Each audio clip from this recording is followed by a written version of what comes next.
This video, we're going to look at two different options for what we do with the timesheet records once staff have inputted them into the system. The first view we're going to look at is the staff scheduler. This view is really helpful because it pulls together information from different parts of the system. The staff scheduler view is really powerful because it brings in these different elements from various parts of the system. So you can see here on the left for each individual staff member we've got whether they were available or unavailable. We've got their assigned jobs on the e-board if they're a road crew user. We can see the tasks that they've recorded for invoicing purposes, that's chargeable time to the client, and then finally we've got their timesheets. So this becomes really useful because when you look at just timesheets, you only see just timesheets. When you look in beast mode, for example, you're really only looking at the invoice time. This is good because it's pulling all these different threads together so you can see what information might be missing based off information that exists in other parts of the system. If you're an operations user, you've got some filters up the top as well that you can use to filter staff members if you want to see who can operate a TMA truck, who can drive a manual vehicle. So if you're trying to find out if you've got staff available for a certain job on a certain date, this is good because you can see all of your staff that are away, but also you can then filter down by specific filters as well to see just who's left in that category that's not already assigned to a job. So if we enable the TMA filter, you can see now these are people that are qualified to drive the TMA, and you'll only get people that can drive the TMA. So back in our full view, so just covering off again the different colors, the gray boxes at the top, that's the leave. The green boxes, that is the jobs that people have been assigned to. The purple is tracked time to that client, how much they've invoiced out or will be invoiced out. And then the blue, of course, is the timesheet time at the bottom. So from an operations perspective, this is incredibly useful because I can see straight away that perhaps someone has been assigned to a job here and they've recorded some time saying that they worked that day, but they haven't actually tracked any time to clients.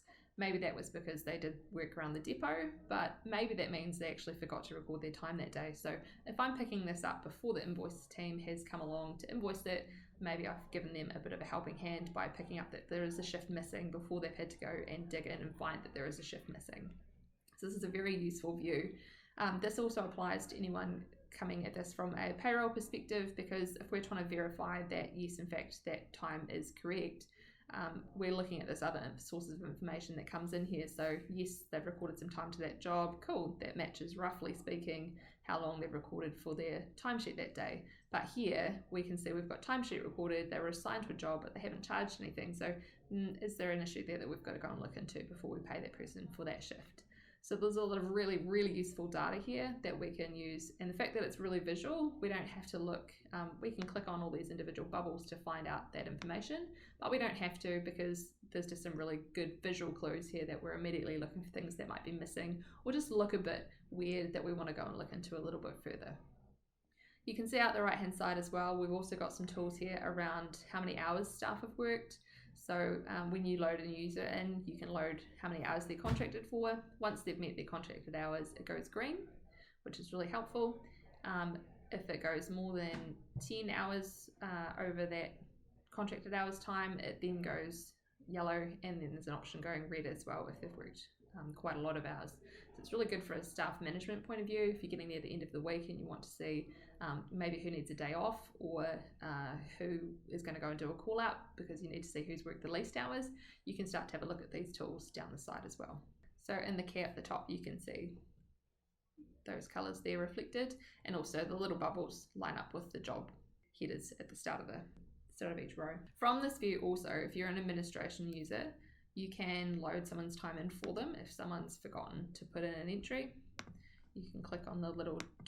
menu here and you can add timesheet entry. This gives you the same box that you would ordinarily get when you go through the My Timesheet view. And then once you've completed this, it will give you a little note saying that this was created by an administration user, and you can leave a note there if you wanted to, if you're a payroll person that's made an entry on behalf of someone. So when we go through that, adding in the time via an admin user, that's really helpful.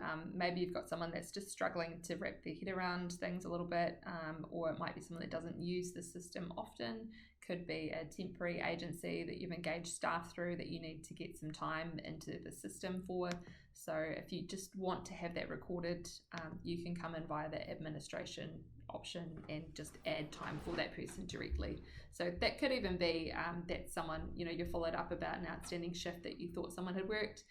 Maybe they're on leave or something like that and they can't get into the system right then and there for the payroll, and you just need to put it in order to pay them. So all of those things are really helpful. Just an extra little tool for you to be able to go and do, make sure that your system's showing accurate information for you. Ideally, obviously, you want all of the staff putting in their own leave information or timesheet information, because then you know that that's come from them as well. And it's much less work for the payroll person if everyone's done their own timesheet information coming through there. It's just a backup option if it's needed. The other thing that we can do in this view is, like we talked about with the staff My Scheduler, you can come, now that we're in the full staff scheduler view, you can still do all of the same things that you can do at an individual level. So we can copy leave through to the timesheets. We can copy entries from task time to a timesheet, and we can copy entries from a job assignment to a timesheet. So all of that exists as well, but again, ideally the staff member's done all of that themselves in their own view, so that's just a backup option, but that exists in the full scale as well.